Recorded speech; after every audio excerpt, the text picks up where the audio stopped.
vue de Turquie. La liste de choses à ne pas faire pour Européens déboussolés face à Erdogan.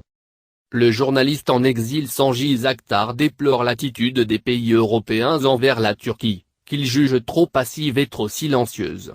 Il dresse ici une liste de conseils sur la marche à suivre vis-à-vis du président Recep Tayyip Erdogan. Le journaliste en exil Cengiz Aktar déplore l'attitude des pays européens envers la Turquie, qu'il juge trop passive et trop silencieuse.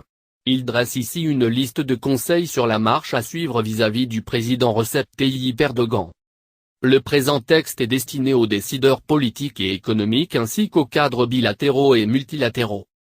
Si les Européens s'accrochent à Erdogan, c'est essentiellement pour trois raisons: continuer à vendre des produits, en particulier des armes, et s'efforcer d'obtenir des contrats juteux dans de grands projets pour lesquels la compétence locale fait défaut, garder la Turquie dans l'UE pour ne pas la pousser dans les bras de Poutine et, à court terme, s'assurer que le pays surveille toujours ses frontières pour empêcher une arrivée massive de réfugiés, de migrants et maintenant d'anciens djihadistes en Europe.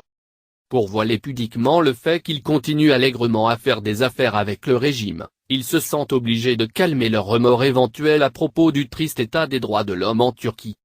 Comment tenir ces positions? Cette politique d'apaisement pourra-t-elle leur permettre de coexister avec la Turquie d'Erdogan, et pendant combien de temps? Des injonctions inutiles. Commençons par la feuille de vigne. L'avalanche de regrets exprimés par les innombrables déclarations et rapports faits par les organismes intergouvernementaux et non gouvernementaux depuis 2013 laissent le gouvernement turc de marbre.